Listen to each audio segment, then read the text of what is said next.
I've been an anti-war activist since 2004 when my son was killed in Iraq. When he was first killed, the anti-war movement was kind of blah because we had huge protests in 2003 against the war, but once the war started, the anti-war movement kind of went flat. And then after Casey was killed, I really got involved trying to stir up some kind of anti-war sentiment. And so it got pretty good after I went to Crawford in 2005. We had some large protests. We had really good energy around ending the war in Iraq, around impeaching George Bush and Dick Cheney. And then the Democrats came into power in 2006, 2007. They got majority in the House of Representatives. They promised us they would end the wars if we helped them get elected, and of course they didn't. And then Obama becomes president in '08, just giving a thumbnail sketch of the anti-war movement. So from '08 to 2016, 8 years, Obama increased the military-industrial complex, the U.S. military-industrial complex around the world. He said he would end the war, especially in Iraq. He didn't. Expanded the war in Afghanistan, decimated Libya, increased drone bombings over George Bush's levels, and expanded, like I said, the U.S. military greatly. His last year of office, they dropped over 26,000 bombs. Plus, he had a kill list.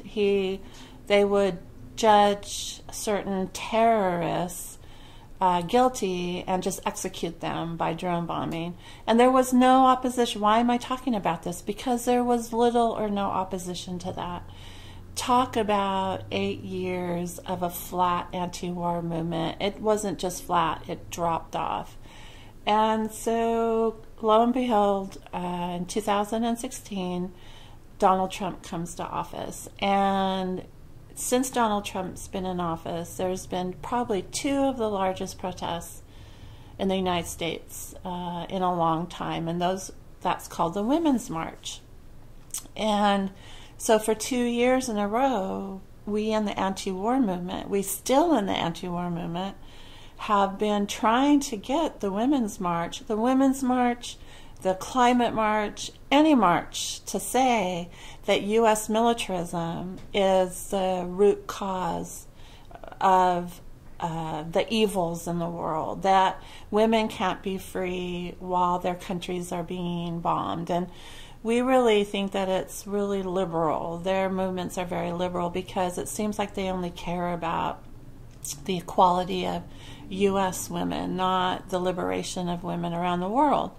So I had one of the leaders of the march tell me, Cindy, the Women's March will never address the war issue until women are free. She didn't say all women. She said till women are free.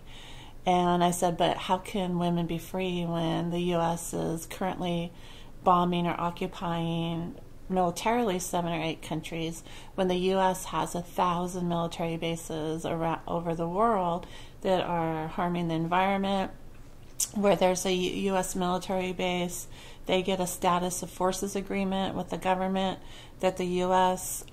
Troops aren't accountable. There's rapes, there's murders, there's all kinds of crimes being committed by the U.S. military. And so how can women be free when that's happening? And so I just thought with one of my friends here in California is that why can't we just have our own women's peace march? And if they're not going to address it, then, what's wrong with us? Let us address it. And so we decided about 5 weeks ago or 6 weeks ago, whenever the last Women's March was, to have a march on the Pentagon, because it would have been the 51st anniversary in October of a massive march on the Pentagon during the Vietnam War. And so we set a date, we set a title, October 20th and 21st, that weekend, to see, if there is still a movement in this country that cares about all women, not just women here in the United States. And so since we announced it, we've been getting, I'm gratified that we've gotten a really good response to it.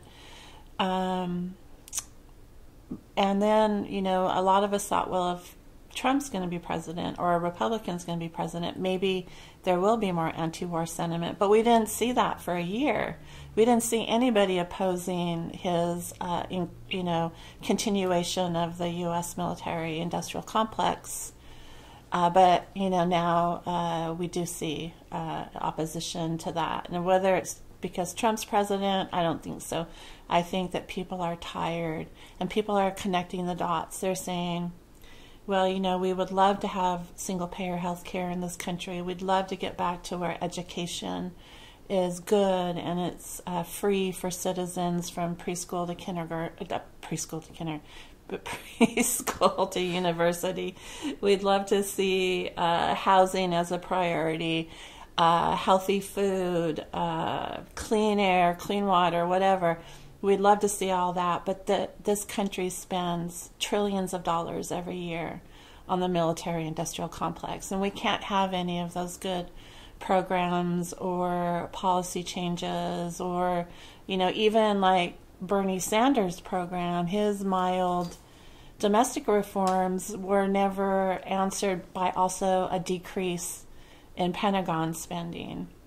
So that's why we're doing it. We're connecting the dots where it's a women's march on the Pentagon, but of course everybody is invited. But we've also gotten a lot of interest from young women around the country, and we're going to be organizing a steering committee made up of all women, young women, old women, a diverse cross-section of women to lead the march. It doesn't mean men can't come. It doesn't mean men can't participate in the planning, the organizing. We just want it to be driven by women because, the women that are in charge of the world or in leadership positions, we wouldn't necessarily consider them allies in the peace movement like Hillary Clinton or women like Margaret Thatcher or Condoleezza Rice. We wouldn't consider them allies even though they're in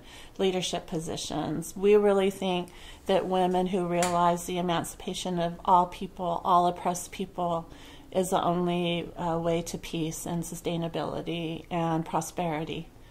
I think there's already been a coup.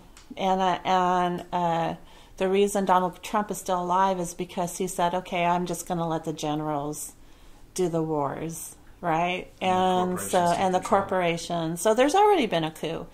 It's going to take a collapse. And that's why it's so urgent for us to be on the ground organizing, because if there's a collapse, then there is an opportunity to rebuild a better society. And if you already have those networks, that solidarity, if you have, cachet in the working class and the poor classes, then you have that organization to rebuild a better society. People are so afraid of a collapse. I just pray for a collapse every day. I get up and I think, what can I do today that will hasten the collapse of the U.S. empire? And so it's going to happen. You can see that everything that the so-called ruling class is doing, or what Occupy Wall Street called the 1%, is trying to forestall that because they know it's going to happen, putting in place their police state measures all over the country. And so we just have to work towards that day. I think it's ridiculous. I think that 13 Russian trolls did not influence the whole United States electoral system.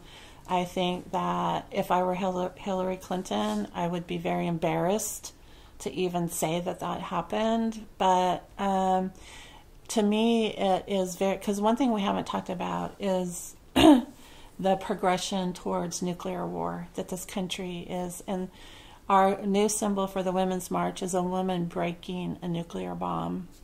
there's no such thing as limited nuclear war, whether it would be with Korea, China, or Russia. Is like these liberals, these Democrat liberals, are so upset that Clinton lost and so upset that Donald Trump is president that they have no problem risking nuclear war by fomenting this kind of BS. And so Hillary Clinton is a terrible person. She was one of the main cheerleaders for the war that killed my son in Iraq. She was one of the prime motivators in destroying Libya and killing Gaddafi. She laughed about it after he was brutally murdered. She was one of the prime motivators in overthrowing Zelaya in Honduras, and she has been one of the main cheerleaders for the overthrow of the Bolivarian Revolution in Venezuela. For the United States to blame 13 Russian trolls on the 2016 elections being compromised, voting machines. What about voting machines and the people who own the voting machines, how they compromise it? What about the DNC proven through the leak of the emails to have compromised the Bernie Sanders campaign in the primaries? What about the dozens of governments the United States has overthrown, whether through violent coup, assassination, or like in Venezuela, trying to fund the opposition? The United States tried to kill Fidel Castro hundreds of times. And then they have the nerve to talk about 13 trolls. How can you compromise elections that are always already so compromised? I'm a revolutionary socialist, so I agree that this is a class struggle. This is what the so-called ruling class is doing. It wants to make us so wage slaves that we have to go back to work, and there's got to be an element of our society that is dedicated to revolution, that's dedicated to saying, I have to put everything I can into this movement at this time for future generations. And I'm sure there are many of us who are dedicated to that, who don't have to go back to work on. But if you do have to go back to work on Monday, there are many things you can do to help the revolution, because we all have to make a living. And so we have to start siphoning money from the so-called ruling class to make a more egalitarian society. But we women have to recognize that it's not the women of the petty bourgeois or the ruling class that are sending their children to fight and die. It's the working class, it's women of color, it's poor women, it's our children that are going to fight and die and kill other women's children that are in the same situation around the world. So it is a class issue, and it's a struggle that we women have to wage. And I see that other women's march is so, what we would call in the lingo, bougie. And I saw a sign at the other women's march that said, if Hillary Clinton, or if Hillary was president, she said it should have been more, if Clinton was president, we'd be at brunch. This is this is, to me, that sign is a symbol of how collaborative with the military-industrial complex, with the U.S. government. It's just a get out the vote for the Democrats who are part and parcel of the military-industrial complex, the war machine. And so we're not brunch people. Most of the people who have signed up are fighters. And I think that when women get together to do something like this is very, very powerful. We're